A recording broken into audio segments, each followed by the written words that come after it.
Então, gente, hoje um elogio. Opa, isso aí. Um elogio, um pequenino aborrecimento e um estímulo. Um elogio. Girando pelas 7 paróquias irmãs centenárias do vicariato, entro em contato com pesquisadores da história.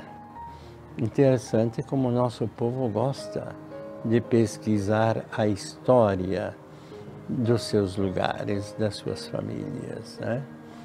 No caso, a história das paróquias, que é simultaneamente a história de nossas cidades, dos nossos municípios. Então, um louvor a você, professor de História, formado em História, que se dedicou à sua terra. Um louvor também a você que não é formado na Faculdade de História, mas que mostrou pendor, tendência e competência na pesquisa e narração da história do seu lugar. A história se faz por muitas mãos. É uma construção coletiva. Então vamos continuar. E para escrever história é semelhante a assistir vídeos no YouTube, a ler notícias nas mídias, nas redes sociais. Temos que cuidar sempre de perguntar e as fontes dessas notícias. Onde é que esse historiador foi pegar o que ele está contando? É muito importante ter fontes históricas, não opiniões históricas, as fontes que são os registros, os papéis que foram escritos, os livros nas paróquias, nos municípios, os escritórios de governo. Imaginem sobre a colonização, tem listas feitas na época em que os migrantes fizeram. Então, é pesquisar folha velha, papéis velhos, né?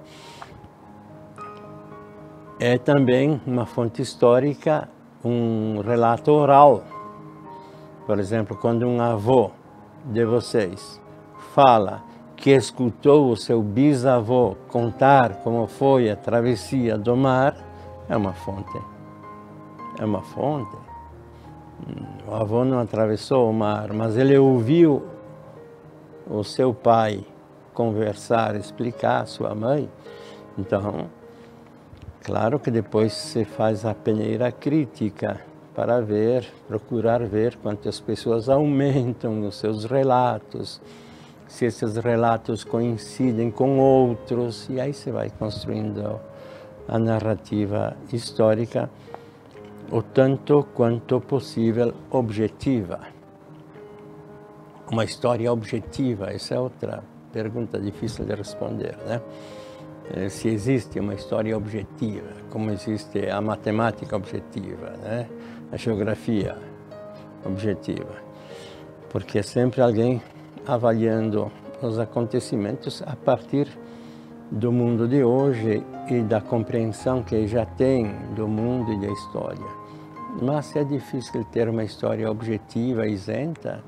Pelo menos a gente deve se esforçar para fazê-la o quanto possível, o quanto mais objetiva, e não cair na ideologização, que aí então, com aparência histórica, a gente pode ter mais discurso político do que história mesmo. Bom, então, minha alegria de encontrar muita gente que pesquisou, e vamos continuar. Vamos continuar. Verifique você também. A sua capela, alguém já escreveu a história dela? E outra coisa importante, não é preciso logo escrever um livro. Vamos escrever um livro. O mais importante é recolher as fontes, escrever as fontes, os relatos.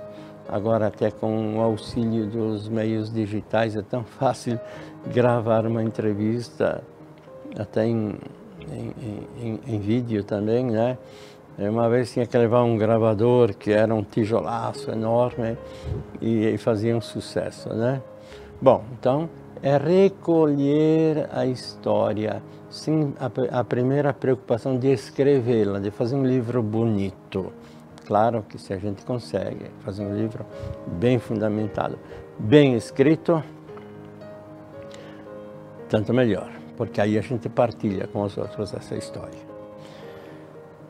Bom, um pequenino aborrecimento. Estava numa dessas comunidades, desses municípios que vem sofrendo assim, um pouco mais que outros, mortes de Covid. Não vamos discutir com Covid e de Covid, mas é certo que tem muita gente morrendo que estaria viva se não tivesse esta Covid, ou este Covid, mas vai. E meu aborrecimento, sabe? Escuta, Érica, escuta. Eu perguntei para eles, mas qual é o furo aqui na comunidade de vocês, no município de vocês? Ah, padre, festinhas, festinhas. E esse casal me contou com dor como não conseguiu segurar gente jovem da sua família, não, que quis ir nessas festinhas de aglomeração, e também não é só no município que tem, num município vizinho, no outro, tem lugares que sempre aglomeraram durante todo esse tempo. Eu estava falando primeiro da história, hein? A história às vezes é cruel, tá? Passa o tempo e a pesquisa histórica poderá dizer, olha, este setor aqui foi muito relaxado. Aqui houve um furo muito grande, cujas consequências são difíceis. Então, caro jovem, você que está me ouvindo, bom, você que está me ouvindo já deve estar pensando, lá vem mais um sermão de padre, um moralismo, dizendo que o que eu tenho que fazer, o que eu não tenho que fazer, o que eu não tenho que fazer, a vida é minha, eu decido. Claro, você decide, mas olha aqui, a vida é minha, eu decido. Não existe mais essa coisa de a vida é minha, eu decido sozinho. Não existe mais. Por quê? Porque o que eu decido de mim tem implicações para os outros. Eu decido ir em uma aglomeração. Eu gostaria, tenho uma saudade imensa das festas paroquiais, nas capelas, nos clubes, né? Eu gostava muito das festas, passava mesa por mesa, batendo papo, contando uma historinha, ouvindo, dando risada. Não posso ir. Por quê? Porque depois dessa festinha eu vou para casa de quem? Da minha mãe, da minha avó, do meu avô.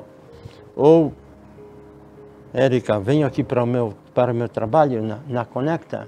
Então não existe mais esse negócio, eu decido sozinho, eu faço o meu gosto sozinho, porque isso tem implicações. Você decide, mas tem implicações, tem consequências. Não quero carregar sua consciência, jovem, não quero criminalizá-lo, mas gostaria de dialogar com você. Será que não dá para esperar mais um tempinho, Será que não fica uma neurose isso? Que tem que aglomerar, senão não tem graça nada.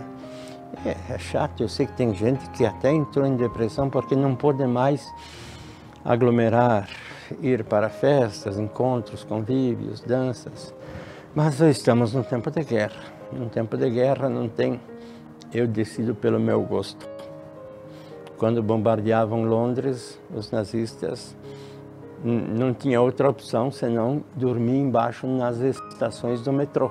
Todo o povo dormindo lá, nas estações do metrô, né? Então é isso. Só que não vamos terminar com esta nota assim crítica. Vamos terminar com um lado positivo. Lembra você, jovem, então? Pier Giorgio Frassati, um jovem, filho de um pai rico, dono de um grande jornal na Itália, de grande prestígio.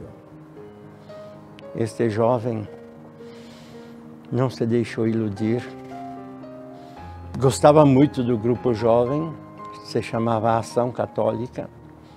Rico, teve sensibilidade para com os jovens mais pobres, participava do grupo Vicentino, esportista com os outros jovens, esportista, e o esporte preferido dele era o alpinismo. E dali ele tirou seu lema espiritual, em italiano, verso l'alto, em direção ao alto, para cima, para frente e para cima, para o alto, como espiritualidade, como idealismo, e uma espiritualidade assim consequente, não só intimista, pessoal sim, mas engajado em ações de caridade para com as pessoas mais pobres e também interessado no bom sentido, não simplesmente redutivo, interessado na vida do seu país, na vida política. Quando começou a ditadura fascista, ele jovem esteve em confronto com esse poder que começou a se impor totalitário. E então, morreu jovem, só 24 anos. Mas eu estou falando dele para você. Quanta gente viveu até os 90 e pouco. E alguns... Bom, não vamos falar dos outros, né? Vamos lembrar que este jovem viveu pouco, mas intensamente, com muita fé, muita amizade, muita alegria. E as fotos dele são todas alegres, né? E é isso que a gente deseja para você, né? Essa alegria de viver. De viver. Então, para ter a alegria de viver, tem que viver para ter a alegria, né? E para isso tem que saber escolher os caminhos hoje, mesmo que por um tempo, pelo menos, sejam caminhos de sacrifício um pouco mais exigentes do que outras vezes. Uma grande alegria sempre estar com vocês jovens. Mais uma vez, a todos Deus abençoe em nome do Pai, do Filho e do Espírito Santo. Amém.